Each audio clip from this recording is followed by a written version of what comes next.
ৰাজ্যত অব্যাহত আছে ড্ৰাগছ বিৰোধী অভিযান আৰু এই মুহূৰ্তত মই ধেমাজিৰ তুলসীবাৰীত উপস্থিত আছোঁ। তুলসীবাৰীৰ যি ৰিজাৰ্ভ আছে, ৰিজাৰ্ভত ইতিমধ্যে 4 কোটি 3 লাখৰো অধিক মূল্যৰ আচলতে ইয়াতে ড্ৰাগছ ইয়াতে জ্বলাই দিয়া হৈছে। আৰু মই তাৰ দৃশ্যাংশ দেখুৱাইছোঁ। ধেমাজি জিলাৰ আৰক্ষী অধীক্ষককে ধৰি যিহেতু ড্ৰাগছ ডিছপ'জেল কমিটিৰ যিসকল বিষয়ববীয়া আছে, তেওঁলোকে বিষয়ববীয়া উপস্থিতিত ধেমাজি এই যি আচলতে তুলসীবাৰীস্থিত যি ৰিজাৰ্ভত যি প্ৰায় 901 গ্ৰাম 1.192 গ্ৰাম হিৰ'ইন আৰু 4 কুইণ্টেল 35 কেজিতকৈ অধিক গাঞ্জা আৰু 1 কেজিতকৈ অধিক কানি ইয়াতে জ্বলাই দিয়া হৈছে। আৰু এটা কথা উল্লেখ কৰিব লাগিব যে প্ৰশাসন হস্তম হৈ আছে, যিহেতু চৰকাৰখনে ড্ৰাগছৰ বিৰুদ্ধে যি ধৰণে এটা মাৰবান্ধি পদক্ষেপ গ্ৰহণ কৰিছে, এই ক্ষেত্ৰত ধেমাজি জিলা প্ৰশাসন হস্তম হৈ আছে। ইতিপূৰ্বেও তেওঁলোকে যিহেতু ইয়াতে বহু কোটি টকাৰ ড্ৰাগছ ধেমাজিত ইতিমধ্যে পূৰ্বতেও জ্বলাই দিয়া হৈছিল বিভিন্ন আচলতে নিচাজাতীয় দ্ৰব্য। আৰু আজি পুনৰবাৰ ধেমাজি আৰক্ষী প্ৰশাসনে ইয়াতে তেওঁলোকৰ আবকাৰী বিভাগ আৰু লগতে তেওঁলোকৰ যি আচলতে ড্ৰাগছ ইনস্পেক্টৰৰ উপস্থিতিত আৰু ড্ৰাগছ ডিছপ'জেল কমিটিৰ যি আচলতে প্ৰশাসনিক বিষয়া আছে, সেই প্ৰশাসনিক বিষয়াৰ উপস্থিতিত তেওঁলোকে ড্ৰাগছ জ্বলাই দিছে। ডাউকৈ জ্বলি উঠিছে 4 কোটিতকৈ অধিক মূল্যৰ এই ড্ৰাগছ আৰু গাঞ্জা এনেধৰণে জ্বলাই দিয়া হৈছে। আমি দেখুৱাইছোঁ দৃশ্যাংশ। আৰক্ষী অধীক্ষকে নিজেই ইয়াতে গোটেই সমগ্ৰ পৰিৱেশটো তেওঁ আচলতে নিৰীক্ষণ কৰিছে আৰু নিজে উপস্থিত আছে।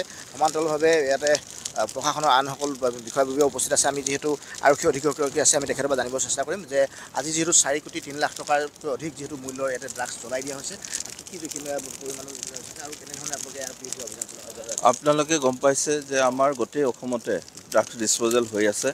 আৰু আমি ধেমাজি জিলাও আমি যোৱা বৰ্ষত আমি যিখিনি ড্ৰাগছ চিজ কৰিছিলোঁ, আজি আমি জ্বলাই দিছোঁ। তাৰ ভিতৰত আমাৰ আপুনি গম পাইছে যে 4 কুইণ্টেল 35 কেজি আমাৰ গাঞ্জা আছে, তাৰপিছত আমাৰ প্ৰায় 1 কেজি হিৰ'ইন আছে আৰু অপিয়াম আছে 1 কেজি। গতিকে আমি ইয়াৰ জৰিয়তে এইটো সমাজত এটা মেছেজ দিব খুজিছোঁ যে ধেমাজি আৰক্ষীয়ে অসম আৰক্ষীৰ মাননীয় আৰক্ষী সঞ্চালক প্ৰধান জি পি সিং ছাৰৰ নিৰ্দেশ মৰ্মে আমি কাম কৰি আছোঁ। আৰু আমাৰ এই ক্ষেত্ৰত মাননীয় মুখ্যমন্ত্ৰী মহোদয়েও ড্ৰাগছৰ বিৰুদ্ধে সদায় আমাক কঠোৰ পদক্ষেপ ল'বলৈ নিৰ্দেশ দি আহিছে। আমি তাৰে পৰিপ্ৰেক্ষিতত আজি এই ড্ৰাগছৰ বিৰুদ্ধে আমি জেহাদ ঘোষণা কৰাৰ নিচিনাকৈ গোটেই আমি ধেমাজি অঞ্চলত আজি যিমানখিনি আমি ড্ৰাগছৰ বিৰুদ্ধে আজি অভিযান চলাই সফলতা লাভ কৰিছিলোঁ, সেই ড্ৰাগছখিনি আমি ইয়াত জ্বলাই দিছোঁ। আৰু ভৱিষ্যত দিনতো ধেমাজি আৰক্ষীয়ে এনেধৰণে ড্ৰাগছৰ বিৰুদ্ধে অভিযান চলাই যাব আৰু ৰাইজক সতৰ্ক কৰি যাব যে ড্ৰাগছৰ বিৰুদ্ধে সকলোৱে আমি মাৰবান্ধি থিয় দিব লাগে।